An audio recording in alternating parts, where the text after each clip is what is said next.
Hello everyone, কেমন আছো সবাই? আশা করি সবাই খুব ভালো আছো, সুস্থ আছো। আমরাও খুব ভালো আছি। Welcome to my another new blog. আজকে হচ্ছে 10th ডিসেম্বর আর এখন বাজে দুপুর প্রায় 1টা। তো আজকেই হচ্ছে আমাদের এই বছরে ইউকেতে লাস্ট ডে। তো আমরা ফিরে আসবো ইউকেতে পরের বছর। তো ফ্লাইটে ওঠার পরে আমাদের কানে অনেক সময় তালা লেগে যায়, মানে বায়ুর ডিফারেন্সের জন্য, স্তরের পার্থক্যের জন্য। তো সেই জন্য আর বাচ্চাদের আমি ভেবেছিলাম বাচ্চাদেরও মানে কানে এইটা প্রবলেমটা খুব হবে। তো সেই জন্য আমাদের বড়দের একটা হেডফোন দেয়, সেটা অবশ্য টিভি দেখার জন্য।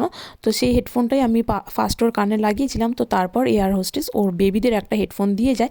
তবে স্বাভাবিকভাবেই ও কানে ওটা দেয়নি, ওটা খুলে ফেলছে, খুলে খেলা করছিল। তো সেই জন্য আর ওকে পড়াইনি। আর এমনিতেও আমি প্লেনে ওঠার আগে মানে আমি যখন টিকিট কেটেছিলাম তখন আমি অনেক জায়গায় মানে সার্চ করেছিলাম। তো সেখান থেকে আমি দেখেছিলাম যে বাচ্চাদের মানে প্লেনে ওঠার পরে কী কী প্রবলেম হতে পারে। তো সেখান থেকে আমি জানতে পেরেছিলাম যে এই যে কানে যে পার্থক্য হয়, মানে বায়ুর পার্থক্যের জন্য কানে যে তালা লেগে যায়, সেটা কিন্তু বাচ্চাদের অতটা হয় না। আর হলেও তখন ওদেরকে ব্রেস্ট ফিডিং করাতে হয়, করলে ওটা ঠিক হয়ে যায়। তো ও সেই সময় আঙুল খাচ্ছিল, যার ফলে ওর ওটা ঠিক হয়ে গেছিলো, ওর অতটা প্রবলেম হয়নি। আর বাচ্চাদের একটা এরকম সিট বেল্ট দেয়, সেটা হচ্ছে আমাদের সিট বেল্টের সাথে ওটা আটকে ওটা আবার বাচ্চাকে পরাতে হয়। ওটা একটা আলাদা সিট বেল্ট ওরা দেয় যারা বাচ্চা ক্যারি করে তাদের জন্য। তো এই যে দেখো, ফার্স্ট আমি ওকে এই হেডফোনটা লাগিয়েছিলাম, এটা আমারই হেডফোন। তো এই যে এইটা নিচে লাগাতে হয়, তার ওটা দিয়ে আর কি, তাহলে শোনা যাবে সিনেমাটার ব্যাপারে। আর এইটা হচ্ছে আমাদের ফ্লাইট ওঠার পরে এইটা দিয়েছে বেবির জন্য। তো এটা একটা ছোট ব্যাগ। তো তার মধ্যে আছে হচ্ছে একটা রকম বড় ন্যাপকিন টাইপের, তো এটা পেতে ডাইপার চেঞ্জ করার জন্য। আর এরপর দিয়েছে একটা বিব, এটা হচ্ছে ওই গলাতে বেঁধে খাওয়াবার জন্য। তো আমি ওর সমস্ত জিনিসই নিয়েছি। তো সেই জন্য আমি কিন্তু ওটা আমি বের করব না, কারণ ওটা আবার ব্যাগের মধ্যে আছে, তো অনেকটা ভিতরে। তো সেই জন্য আমি এটাই ইউজ করবো। আর ওটা ভারী, ও অতটাও গলায় রাখতে চায় না ওটা। তো সেই জন্য দেখবো এটা হালকা, এটা যদিও রাখে তাহলে খুব ভালো হয়। এছাড়াও দিয়েছে একটা প্লাস্টিক, আমাদের মানে ডাস্টবিন, যেগুলো নোংরা জিনিস হবে সেগুলো ফেলার জন্য। এছাড়া দিয়েছে একটা চামচ, একটা র্যাশ ক্রিম, আর দিয়েছে যে ওই যে চামচটা, একটা খাবারও দিয়েছে। তো এখানে প্লেনে কিন্তু আমাদের নির্দিষ্ট টাইম অনুযায়ী খাবার দেয়, ব্রেকফাস্ট, লাঞ্চ, ডিনার এগুলোই দেয়। আর কিন্তু বাচ্চাদের মানে নির্দিষ্ট যে টাইম সেই টাইমেই দেবে। কিন্তু বাচ্চাদের হয় কি, বাচ্চাদের কিন্তু যখন যতবার চাইবে ততবারই খাবার দেয়। তো এইটা একবার চেয়েছি, এটা হচ্ছে একটা আপেল পিউরি। ও কিন্তু বাড়িতে আপেল পিউরি করে দিলে এখন আর খায় না অতটা, কিন্তু এখানে দেখছি খাচ্ছে। তো যাই হোক, ভালো কথা, খাচ্ছে, খেয়ে নি। তো চুপচাপ বসে খাচ্ছে। আর এখানে দিয়েছে ওর জন্য একটা খেলনা, এটা এরোপ্লেন টাইপের দেখতে, আর এটা ভাইব্রেট হয় খুললে। তো ওর খাওয়া হয়ে গেছে, খাওয়ার পর ও চামচটা খাচ্ছে। আর আমি ভেবেছিলাম যে ফ্লাইটে উঠে ভীষণ ঘ্যান ঘ্যান করবে বা কান্নাকাটি করবে, কারণ আমারও ওকে নিয়েই প্রথমবার যাত্রা প্লেনে উঠে। তো সেই জন্য আমাদেরও কোনো আইডিয়া ছিল না। আর ওর আমাদের খেলনা ছিল, কিন্তু ওই খেলনাগুলো খেলছে না, ওর নিচে ছুঁড়ে ছুঁড়ে ফেলে দিচ্ছে, যার জন্য ওকে খেলনাগুলো দিয়ে খেলতে দেওয়া মানে উচিত হচ্ছে না। বা মানে মানুষজন যাচ্ছে করছে, তো পায়ে লাগছে। তো সেই জন্য খেলনাগুলো দিইনি। তো তাতে কিন্তু মানে ও কিন্তু খেলনা নিয়ে খেলার ইচ্ছা নয়, ও এত মানুষ দেখেছে তাদের কাছে ও যাচ্ছে বারবার। এই যে দেখো, পাশে একটা ভদ্রমহিলা বসেছে, তার কাছে গেছে, গিয়ে গল্প করছে, তার কোলে উঠে বসে আছে। এবং বাঁ দিকেও দুজন ভদ্রলোক আছেন, বয়স্ক ভদ্রলোক এবং ভদ্রমহিলা, তাদের কাছেও ও যাচ্ছে, গিয়ে বসে দাঁড়িয়ে দাঁড়িয়ে ঠিক এইভাবেই দাঁড়িয়ে দাঁড়িয়ে তাদের সাথে গল্প করছে। তো তারা আর কী করবে, এত কিউট দেখে তারাও কোলে নিয়ে নিচ্ছে। আর এই যে দেখো, এইখানে আমরা বেবি নিয়ে যাচ্ছি বলে সেই জন্য একটা ছবি তুলে দিয়েছে। তো এইটা কিন্তু একদম ফ্রি। আর এইটা আমি বাচ্চাদের জন্য, মানে যারা বাচ্চা নিয়ে যায় তখন তাদেরকে এই ছবিটা তুলে দেয়।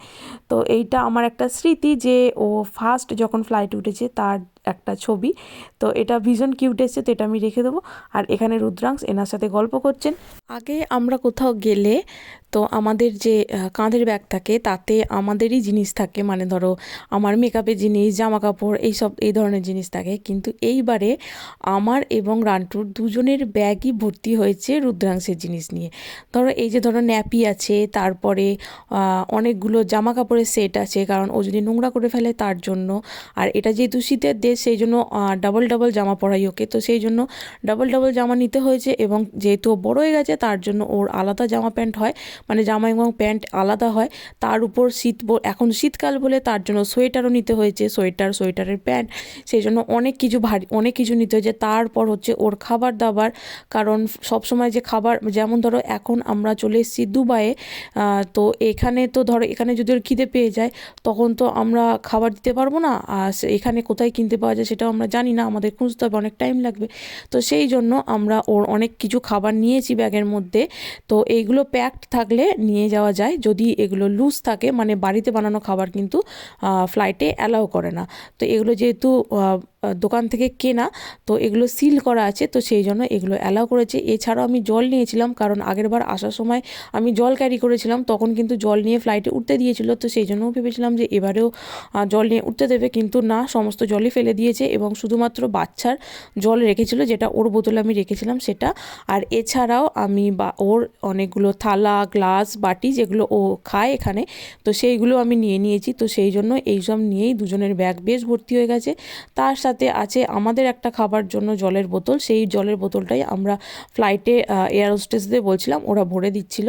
আর এছাড়াও ফ্লাইটে জল পাওয়া যায়, কিন্তু এত ছোট বোতলে দেয়, বারবার চাইতেও ভালো লাগে না, তো সেই জন্য আমরা আমাদের বোতলটাই নিয়ে গেছিলাম। আর ওর বোতলটাতেও আমরা এয়ার হোস্টেসদের বলতে ওরা গরম এবং ঠান্ডা জল মিশিয়ে দিচ্ছিল। তো এখন যেহেতু ক্রিসমাস, তো সেই জন্য এখানটা ভীষণ সুন্দর সাজিয়েছে দুবাই এয়ারপোর্টটা। তো এখানে অনেক ক্রিসমাস ট্রি লাগিয়েছে, অনেক কিছু লাগিয়েছে। আর এছাড়াও এই দুবাই এয়ারপোর্টটা বিশাল বড়। তো আমার দেখা সবচেয়ে বড় এয়ারপোর্ট এইটা। তবে আমি গেছি মোটামুটি আমাদের কলকাতার এয়ারপোর্ট দেখেছি, তারপরে নিউ ক্যাসেল, তারপর হচ্ছে আন্দামান, তারপর থাইল্যান্ড, এইসব জায়গার আমি, নেপাল, এইসব জায়গার আমি এয়ারপোর্ট আমি দেখেছি। তো সেই সমস্ত জায়গার থেকে আমার দুবাইয়ের এয়ারপোর্ট সবচেয়ে বড় লেগেছে। তো যাদের আমার সাথে একমত তারা আমাকে কমেন্ট করে জানাতে পারো। আর এইখানে মানে একটা দিক থেকে একটা দিকে যেতে আমাদের অনেক টাইম লেগে যায়, আর সেই জন্য এইখানে একটা গাড়িও হয়, সেই গাড়িটা করে মানে মানুষজন সেই গাড়িটা চাপলে তাদের ড্রাইভার আছে, তারা এই এয়ারপোর্টের মধ্যেই তারা এক জায়গা থেকে আর এক জায়গায় নিয়ে যায়। তো আমাদের এখন এয়ারপোর্টের মানে আমাদের দুটো ফ্লাইটের ডিফারেন্স হচ্ছে মাত্র 1 ঘন্টা, সেই জন্য আমরা তাড়াতাড়ি যাওয়ার চেষ্টা করছি।